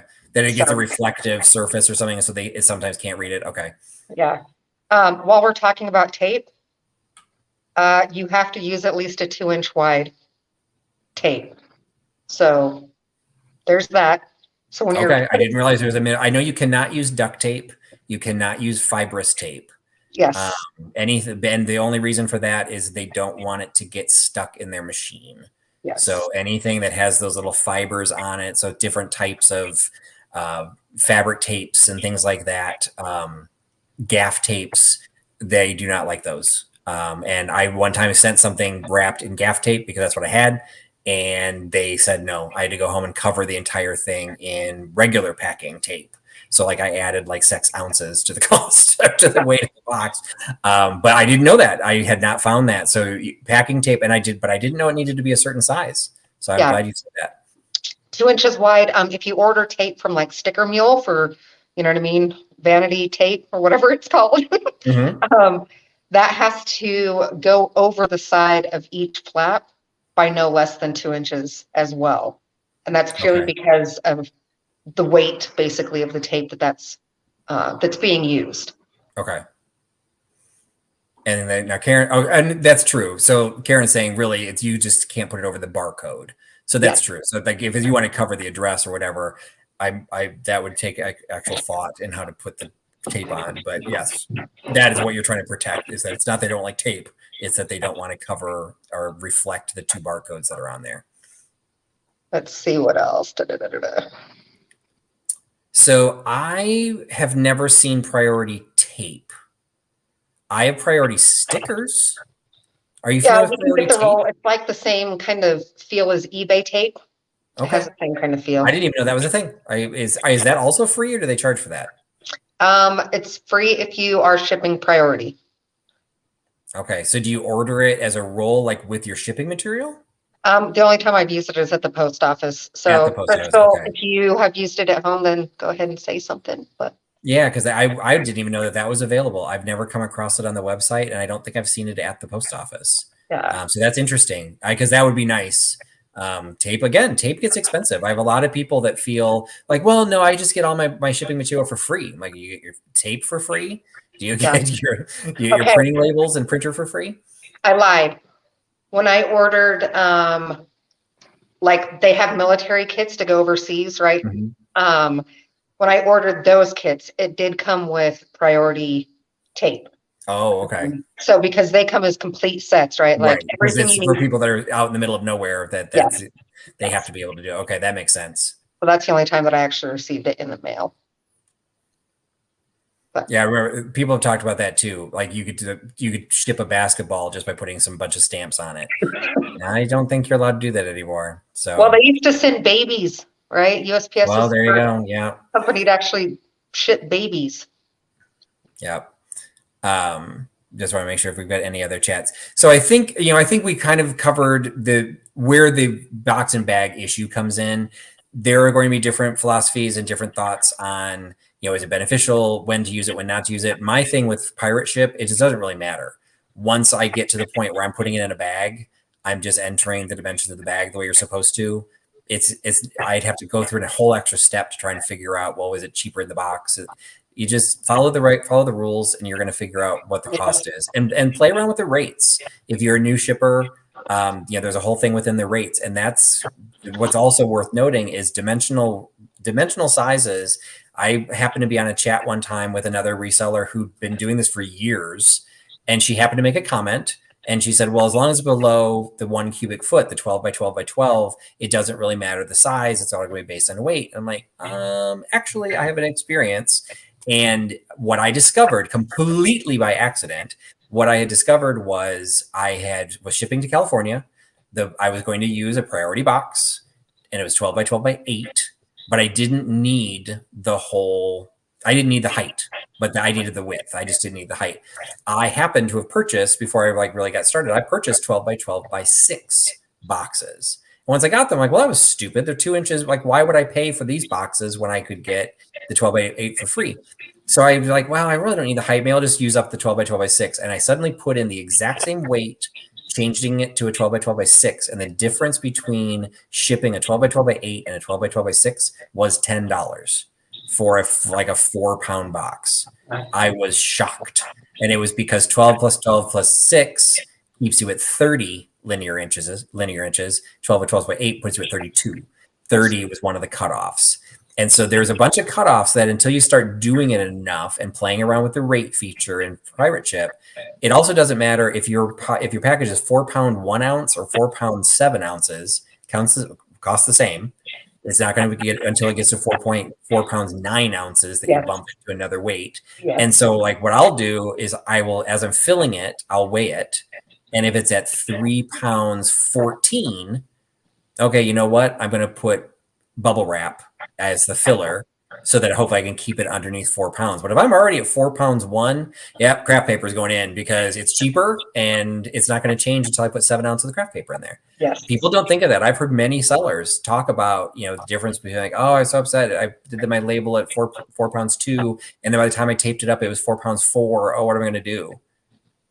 Don't It's have to the do same. anything.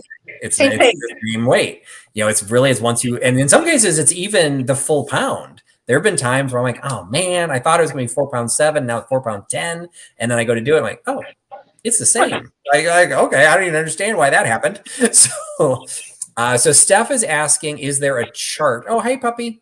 Is there a chart somewhere that lists these cutoff points? The weight cutoff points are pretty much the half pounds. Yeah. You were going to have pretty much cutoffs. It's also like every 3 ounces.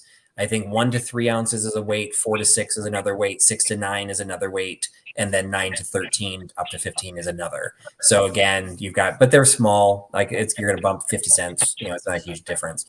When you're getting into the pounds, it's mostly the half pounds. I haven't mastered the dimensionality. I do know there's something that happens once you go beyond 36. Yes. The 12, 12, 12 is 36. So that's where you start changing your dimensional weight. And there are some things, I had that slide up on Postal Service that said if one length went beyond 20, I think it was, yeah. there was an upcharge. So Pirate Ship will figure all that out for you. But that's why sometimes you have to understand the rules, because you'll be like, wait a minute, why is this box so expensive? Well, it's because you suddenly are now at 42 linear inches. Yes. Maybe UPS is going to be cheaper, because they have a different threshold and they go by the pound. So, and I've had stuff, I think I mentioned earlier, I've had stuff where when I did it by priority, it was literally going to be like 38 or 48 bucks, and I shipped it by UPS for 14. Yeah. What? Why can there's that big of a discrepancy? Well, hey, it is. So I will suck it up and I will drive to UPS. But so I don't think, other than some of the breaking points by ounces that I showed where the retail rates were listed, I don't think there's anything like that is there anything like that in Pirate Ship? As far as quick references, not that I've used, but you can pull up just, you can just pull it up, and there's handy dandy charts, kind of like teacher charts. Back in the day, they have those available that you can just print off and put next to your printer if you'd like. Mm-hmm. But I just usually kind of type in, kind of like you do, right? Okay, I'm at this certain point now. I weigh it. Is it going to make a difference if I add some paper? Is it going to make a difference if I add my little pink army guy into it? And if it does, then adjust accordingly. But if it's not going to be more than like 38 cents. Yeah. So there is on the UPS, when you go to the rates tag section, there is a download 2022 USPS rate sheets. You can do it on Google Docs. You can do it as download a PDF, and you also do it as an Excel spreadsheet. So I'm opening that really quick just to even see what it shows. So that talks a lot, and we mentioned it, but we didn't really explain it. It's a lot of almost all the Postal Service costs are based on zones. So understandably, I live in Illinois. If I'm shipping to Wisconsin, it's going to be a lot cheaper than if I'm shipping it to California. And Weird. So what makes it weird is where some of the zone, like I can ship to Pennsylvania cheaper than I can ship to Tennessee. So it's just one of those weird things that however the zone map got drawn, there's probably more trucks heading to Pennsylvania than there are heading to Tennessee from here. So it's more expensive. So that's just something you're gonna have to get used to for yourself, because that will change for Mel. It'll change for me. Shipping the exact same box, the exact same size, the exact same weight from me, it's going to cost 2 totally different things to go to California. Yes. Right now, it's a little bit cheaper for her to send it, and it'd be more expensive for her to ship it to New York. I can ship it to New York probably cheaper than I can ship it to California. So it's just one of those places. So we're type in your questions. Crystal, we're here. Duh. Unless you get below. Yeah, absolutely. I've been trying to answer questions as they came up. So if you already asked it, I apologize if I missed it. But yeah, live chats, you take advantage of it. So poly mailer cubic rates, just another thing to add on to it. This bag, not only can it not be bigger than 18 by 18, it cannot weigh more than 20 pounds. 20 pounds is your cutoff. Oh, right. Talking about weight.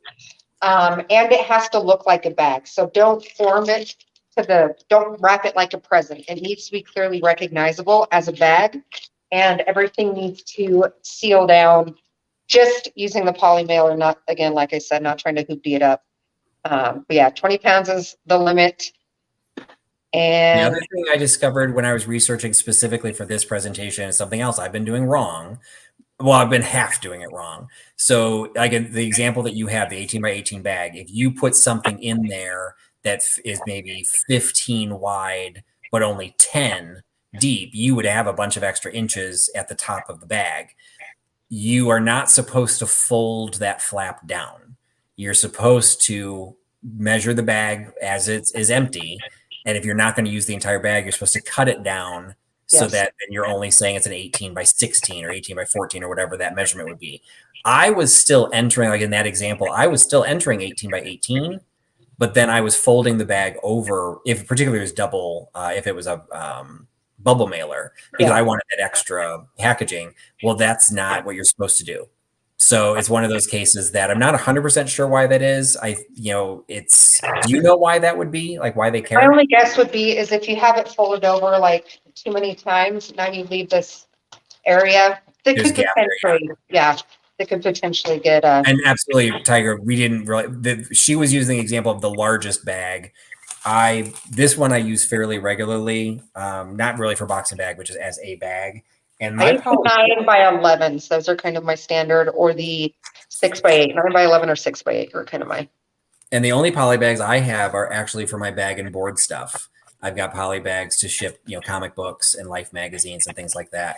But nothing, they're not for box and bag. They just happen to be bags because I don't need them to be padded. So, okay. So this was Crystal's question. I'm wondering if as sellers, is there a way to estimate the shipping through experience for the purpose of not using time and supplies in the event the buyer decides the shipping is too much? I am not to that point. So I will answer that. Like I said, so the way I do it is I do live sales every week. I haven't had them lately, but normally I will do a live sale every week. Once those items sell, because it's very different for eBay, because eBay, you have to enter all that stuff at the time you list it. So in the cases of just a live sale, somebody, Mel buys something from me. I am now going to send her that Waterford champagne flute she's been dying to own. I will find the box that I think it will fit into to make sure I have a box, because sometimes I don't. So I will find the box. I will grab the box and the champagne flute, and I will weigh the two of them together, and I will estimate how much I think packing I will have to put into it. For something like that, I'm going to have a lot more packing material. I mean, I probably have like at least a half a pound of packing material, if not a full pound, depending on the size of the box. So I will estimate that way. And so when I invoice to a customer, I'm kind of estimating, but I'm estimating based on a calculation. So there have been cases that what ends up happening, say she bought 3 champagne flutes. And so I will sit there and I'll find the box that I think these 3 champagne flutes will go into, but I haven't wrapped them all because I'm afraid she's going to back out of the order. I'm afraid she's going to want to buy something else and add it to the box. So I haven't, packed it up. Then she's like, oh, nope, that's all I want. Just want the 3. So then I'll sit there and I'll wrap them all up. I'll do the extra wrapping around that stem. I'll do all the things I need. And suddenly I have this massive package. When I put the 3 of them together, it no longer fits in the box. Yeah. So then I have to go find a bigger box and I put it in there. I will never go back to Mel and charge more, because that's my problem. Like that was my issue. I chose to save some time up front, so I'm going to pay for that by eating the difference. That would be my estimate. But I have to do that weight. I will never just invoice somebody like, it'll be $4. Yeah. Particularly with zones. Zones still baffle me. And I get embarrassed when I have to ship some things to some people because it's so expensive. I hate shipping to Canada.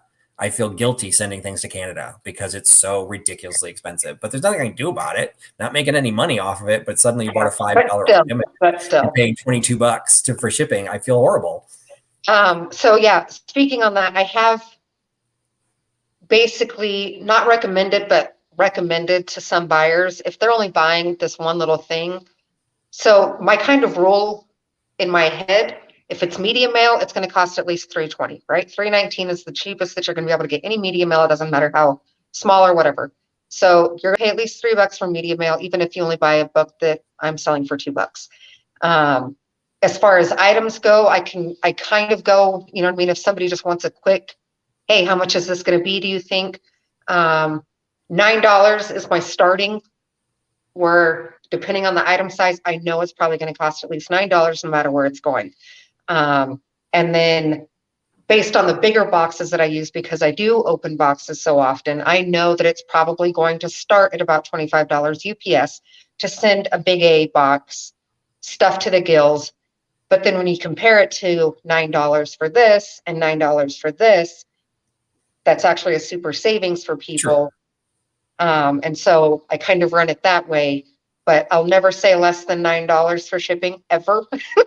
That way, totally valid. At least it's kind of, okay, this is really going to cost something, even though I'm only buying the $6 item. One thing I will mention in a live sale, and I sell very differently now than I used to. If I'm selling, say I'm selling a vase that on camera looks like a very nice glass vase, but it's actually lead crystal, I will say this vase without any packaging or any box is already at 2 pounds. Yes. So you will know this is not going to be cheap if you were asking me to ship it to California. And even my daughter, when she was helping with sales, she's like, why are you making such a hard sell on the weight? She's like, you're scaring people away. I'm like, well, I'd rather them know up front that, this is a great deal. I mean, when I sell in my live sales, I try and have the best prices I can, but I can't control whether you're getting that best price while you live in Indiana or if you live in Washington State. It's still, I'm only making the same amount of money for this, but it's going to cost you 3 times as much for me to ship it. Because I can ship, when I was doing mystery boxes I do a fundraiser for dachshunds, sorry, pitbulls, but I'll do the dachshund fundraisers. I was sending mystery boxes into Wisconsin that weighed 15 pounds for the same cost I was sending 4-pound boxes to California. Yes. So it's like, it's a multiple calculation. You are far more skilled at that than I am. And it is a way for people to look at it because yes, if you're going to have an open box for four different sales, well, I could have shipped it to you every time for $10 a pop. Well, now you're going to get a bill for $25, but still better than 40. Yeah. But then that also gets into, you have to understand some sellers, and I put myself in that. It's difficult for me to do open box. Yeah. I don't have the space. So and I don't do this full time. So it's one of those cases I've had people, they'll ask me, well, I've only bought the one thing and the shipping's so expensive. Can you hold it? If it's small, I'm happy to do that because I understand it. Yeah. I don't like it when someone just chooses not to pay their invoice and then waits until they buy something else. Like, oh, go ahead and combine it. Okay. You need to tell me that. Communication is key. So always ask your buyers, but Seth has a comment, and I'll be honest, I don't know. I don't understand it. So I don't know if you understand what she's saying, Mel, because I've not heard of this. I've seen some people state that buyers are charged an estimated rate, even a flat rate. And I'm thinking about starting to do that to cover my own butt. I don't know what that's referencing. So I know that some sellers. Oh, here she extended it. Instead of packing everything up before it's even paid for, I mean. Well, I guess that's kind of what I do. Like, I won't seal the box, but I'm not doing a flat rate. I'm truly calculating it. And if it's expensive, like for the Canada or for the farther ones, I'll even put on my invoice, this will be a 12-pound box, and it's like 12 by 12 by 8. So if you want to go in and calculate it yourself, I'm not making money on shipping. Like, it is what it is. Sometimes people just get surprised because it's heavier than they thought it was. And that's totally fair, but that's why I will say, but sometimes you start combining things, those go up. So I'm not sure about the flat. I would never want to charge somebody flat rate. So like for me, I do the same things basically similar to what you do. On the PayPal invoice, I'll actually put a line at the bottom that says package details, what the exact dimensions are, what the exact weight is, and which method I'm shipping it. Mm-hmm. I do the same thing.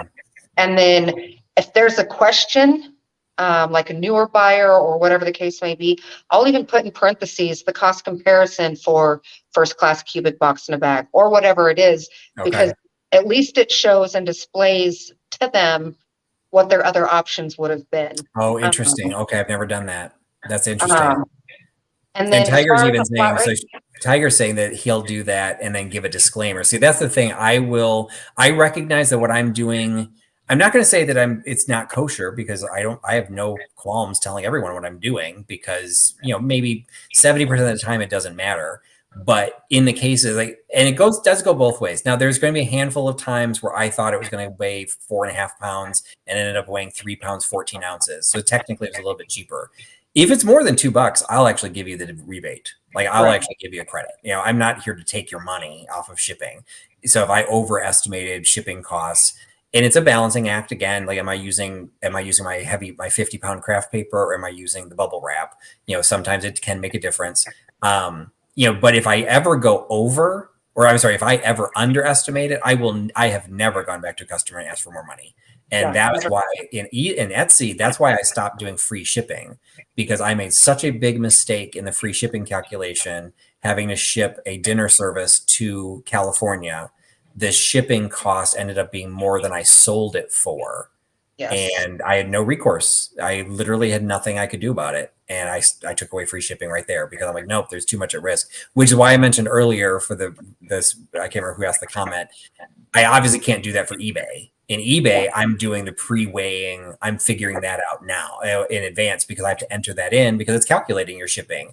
So if Mel's trying to buy the same item I'm trying to buy, it's going to show her a different freight cost, and it's going to show me, because in her case, it's only going to Utah. And in my case, it's going to Chicago. If the seller doesn't put the right information in there, that's where the customer gets billed. And if it's wrong, you're on your own. You either have to try and cancel that order and get dinged by eBay, or you just fulfill it.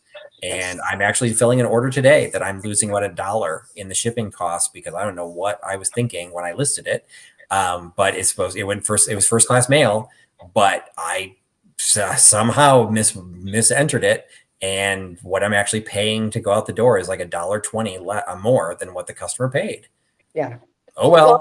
And that comes back to, I'd much rather the buyer be happy.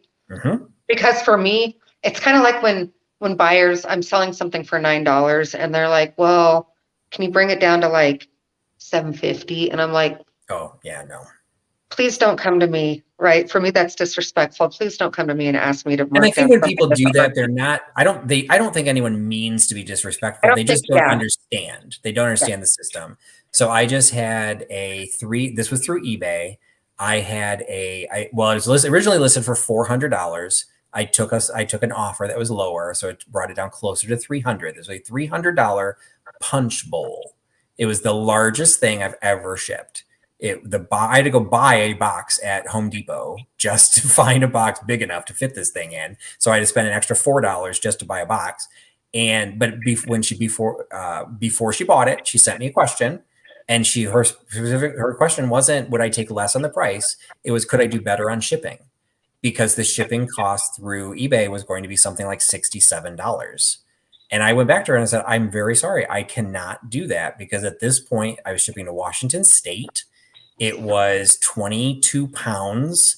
Like it was, I ended up using UPS. Like I did everything I could to save money. Yeah. But I'm like, there's nothing here for me. Like I pre-weighed all of this stuff. I pre-figured out that box that I'd have to buy. It ended up costing exactly what it said it was going to cost. And I don't think she was being disrespectful. She just thought that there was like, yes, it was $67 a ship. That's really expensive. Well, it's not my fault. Yeah. If I shipped that exact same product to Indiana, it would have cost $20. Yeah. So I can't control where somebody's based. So I never feel like my customers are being disrespectful, but that's why I wanted to do this show. Let people know, hey, this is kind of what's going on. Control. Yeah. And so to bring it back full circle, so I would never, you know what I mean? Like if I said, hey, it's going to be $8.50 shipping, I wouldn't, and it ends up being $9 or $10. I'm not going to come back to the buyer and be like, well, I need your extra $1.50. Yeah. You know what I mean? It's kind of that same back and forth. Yeah. And I hope that if somebody's a repeat customer, hey, maybe you'll get the benefit at some day that I screwed up and I undercharge you by that $1.50. You know, it's like, it's all, I'm a Libra. You're the Pisces. I'm the Libra. I'm all about balance. So to me, I feel you're willing to work with me, I'll do everything I can to help you out. But if I feel like you're trying to now play the system and take advantage of me, I'm going to fight back to go the other direction. So, now, Crystal does have a separate point, and I think this is probably separate. I don't want to touch on this too long, but talking about when people back out. I only bring that up because it does change the way I ship. Yeah. And I don't really sell that much on IG right now. So I have heard like scuttlebutt that that's a bigger issue. And I think everyone just has to handle that one the way they want to. I do feel it's a little dangerous. I've been doing the YouTube live sales since May of 2020. So I've been doing them for almost 2 years. And in that time, I've been part of conversations where people are talking about buyers who backed out or buyers who didn't pay or buyers and being, blocked and doing different things. I'm not doing anything to anybody that hasn't done something to me. Yeah. There would be conversations about people that they'd never pay me. And I'm looking at them going, that's like my best customer. They pay me within 20 minutes of my sending invoice. There's always problems and everyone's going to handle it their own way. And that's the way it has to be done. So Instagram, I can't speak firsthand. I don't know if you have anything to share, Mel, but I think that's probably a little different than what we're covering because I don't think anyone wants to charge a service fee. It's like There are a couple of people that have gotten out there. And in fact, it's kind of become more popular now, not so much a service fee, but pay for the item up front. And then I will do a separate payment for shipping. Oh, I've never heard that. They're splitting it up in 2 payments because it it comes in waves, right? Everything goes in trends and it comes and goes up and down and whatever. But yeah, so people right now, there's a pretty big trend with people doing the 2 payments. So what's the benefit of that then? I truly not sure what does that protect? So I sold you a big swung base. It's $120. I bill you for the $120. I now have that $120 guarantee so that if I charge you the shipping and you see what it is, I don't have to give you that money back, right? I mean, it's implied that you already purchased this thing, but for me to get it to you, the buyer is still obligated to pay what it's going to cost to send that to them, if that makes sense. It does. But as a buyer, I don't think I would ever want to do that. Like, I don't want to go down too far down that path. But it's like, because if the reason I don't want to pay the shipping is because you're going to charge me $60, well, okay, the invoice should be $180. Well, I would argue the $180. What am I supposed to do about arguing the $60 if I've already given you $120? Like, at that point, it's kind of like I feel like I would have no power as a buyer. That's fascinating to me. I had not heard that. And that's not what this is about. So like, I'm not anybody who's listening and does that. You be you. I am not challenging anybody. But that I had not heard. That's actually really, really interesting. I do understand that there needs to be some obligation. And this is where you get into, and this is, I know more the YouTube side than Instagram side. There is a respect issue as a buyer. If you just can't not pay an invoice for a long period of time. Like, that's where things become really iffy. If you're willing to work with me and you're telling me like, oh, hey, you know what? I just had a medical thing last week and I can't afford it. Like, okay, that's fine. I'll try and work with you on it. But if I see that you've read the invoice and you're just not paying it, well, what do you expect me to think? And so that's where it becomes, if you're not paying it because you think my shipping is too high, well, I'm not going to just lower it by your stance. I was just like, if I don't know why you have an issue, I don't know what I'm supposed to do. And that means I'm not reselling an item that I could be selling to somebody else. Yeah. Because in some cases I'll keep track of my underbidders. Well, 5 weeks later, I can't go back like, hey, remember when it was snowing? Yeah, it's like, you still want it? Like, no, I found it someplace else. So, so Crystal, I will just say I am not familiar with them. I'm not saying it doesn't exist on YouTube. I will just say in the circles that I am in, but I also don't do offer ups. So I always do first to claim. So I don't have $120 swung bases. So maybe it's because I'm in a different threshold. I don't know. I buy on sales a lot, and I can't say I've come across it as a buyer before. So I'm not saying it doesn't exist. That's just new to me. So when those questions came up, I literally had no idea about that. And that kind of stuff happens. I think it's probably more of an Instagram thing. Okay. Things happen. Like, and the biggest thing that it's one of those secrets. I had a reseller get mad at me one time because I kind of publicly said this, and I'm like, knowledge is power. We as sellers know when you read an invoice on PayPal. So when you outright lie and say, no, I never got your invoice, guess what? I will never trust you. So it's one of those cases like you need to know that, and again, it's if you've read it and you can't pay it because you don't have the money or something happened, hey, tell us. Do you want to cancel it? Do you need, to do, I'm not going to do a payment plan, but is it something? Communication is key, but to try and lie to somebody or cover something up, it's like, that's just silly because I didn't get it. Yes, you did. So yeah,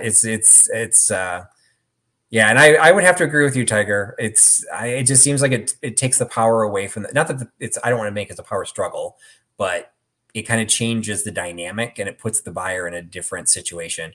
But hey, everyone runs their sales differently, and there are people that don't like the way I run my sales. So I am not judging anyone. But I'm judging. This is the first time I've heard of that. So that's actually really interesting that's more common on Instagram. I'll have to watch for it on YouTube. Instagram sales, I'm warming up to.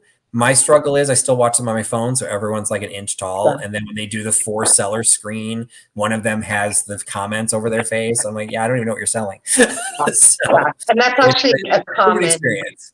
I don't want to complaint, concern, whatever, is the multiple sellers, because you can pull it up on and the lag, right? There's a substantial lag sometimes. Which is the same problem with YouTube, which is, and there are a lot of people that don't come to my sales because they feel their internet's too slow. And if I don't do an offer up, they don't have a chance to get anything.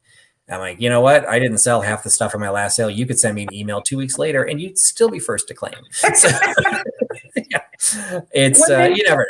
Okay, we've drifted so far off. I think we've covered everything. I think, and I apologize if I didn't, but I think I was trying to watch the chat. That was the one downside when Katie said she wasn't sure she could make it, is I lost my monitor because I'm horrible about following the chat. So I think I covered everything. If not, Mel, go ahead and share. How can people find you? You can find me on Instagram. My handle is exactly what I'm logged in here, Vintage Loving Veteran. Also and follow how often do you do live sales? So I have not done live sales in a while. Okay. So Instagram is also in the process of moving, so and the fact that I'm moving and I'm kind of in transitional anyway. I enjoy live sales for buyers and sellers alike, and it can take up a lot of emotional space because you're constantly right having to maintain that upbeat and that go, go, go, go, go. So I've realized that I need to take a step back and not constantly push myself out there and have an introverted extrovert hangover. There you go. No different than the YouTube world. I 100% know where you're coming from. So if you do have questions for her, you can follow her on Instagram, Vintage Loving Veteran. You can message her directly through there. And I will try and drop the link that she was trying to drop on eBay. I will get that into the description of this video. So for those who are watching later, we'll be able to see that. That's it. So I can't believe we talked for. Wait. Trustee. Okay. So I asked if you came from a military family earlier, and you said no, but your father was law enforcement for a lot of years. Yep. 30 years ago. Something that the military does, and I'm not sure if you're aware of this, it's called a challenge coin. I do know what the challenge coins. Okay, so for those that are currently watching that are unaware of what a challenge coin is, the most accepted story goes back to World War I. It was approximately 1917, 1918. And coins go back to the Renaissance. They go back to the Romans, right? They would stamp it. Their leaders would give coins out as extra for extra heroism or whatever the case may be. Anyway, that's carried forward. In 1917, the story goes, there was a flying squadron that went out. The rich lieutenant decided to have a whole bunch of stamped medallions made for his flying squadron. And he ended up going down behind enemy lines. So he went down behind enemy lines. And the front, like, he was stripped, right? The Germans stripped him completely of everything except this little pouch that he had that had his little medallion from his flying squadron in it. He ends up breaking out of the POW camp, finds his way across into the French side, while the French were so used to the Germans coming in and sabotaging and dressing up like somebody that they weren't, that the French were ready to actually execute him because he had no way to identify himself as not being an undercover spy, except for the fact that he had his coin in his pouch. He pulled it out. It identified one of the French gentlemen, recognized it as the Flying Squadron, and they, rather than execute him, they gave him a bottle of wine. Oh, fantastic. So that's kind of the Cliff's Notes version of the story. So I would like to, even though we're kind of across the grounds, yes, yes, I would like to challenge Cornu, and I will send this to you in the mail. But it's from my squadron. Oh, fantastic. So I will send. I just got a little chills. That's cool. I actually have received one once before. In my previous life, I was a salesperson to the military, and I organized a military librarian event. We got a private tour of, I think it was the one we did the private tour of Mount Vernon, and the Mount Vernon librarian actually opened the library and pulled out documents specifically for the librarians that were in my group. And they were just over the moon about all the special treatment they got throughout the museum. And as a result, suddenly, all of a sudden, they did the handshake thing. And all of a sudden, I had a coin in my hand. I'm like, thanks. And they didn't tell me that story. So they were like, well, it's a special honor we do in the military. I'm like, oh, okay, cool. Yeah. And I still have it, but I didn't know the backstory on that. That's so awesome. So, well, thank you so much. That's very cool that you're doing that. And we've got a lot of compliments that people have enjoyed the show this evening. So I really appreciate what you brought to it. Again, that's how I found Mel. And you can see why. She's fascinating. She knows her stuff, and she knows how to share it without making us feel stupid. So, it's better than me. So really appreciate you being here. And definitely follow her on Instagram. And next week, I am entering for those who follow my channel, I am doing community theater. We are entering the final couple of weeks for my performance, and I will not be available the next 2 weeks. So next week, we'll be back to the DuoDive. We'll be back on Katie's channel. We did pre-record this one. So we ended up interviewing somebody from the UK, and we are going to edit that video, and it will premiere next Wednesday during the DuoDive slot. But it'll just be Katie who will be monitoring the premiere, and then we will do the same thing for the following week. So next week will be a British gentleman collection of tools. The Tool Addict, Ben from the Tool Addict, will be showing some of the most amazing vintage 19th century tools that I've ever seen. That he basically built the entire collection during COVID. And it's amazing. So that will be next week. So watch for that. And then this coming Sunday is the Triptych. I will be hosting the next Tales from the Triptych. So they'll be on this channel, 8 p.m. Eastern on Sunday, and that will be on Fabergé eggs. So again, sharing the information and telling the tale of Fabergé. So thanks everyone for joining out. Thanks everyone for giving us your time, and thanks for putting your trust in Trusty Huckster. Have a great night, everybody. We'll talk to you again soon. Bye-bye. Ciao.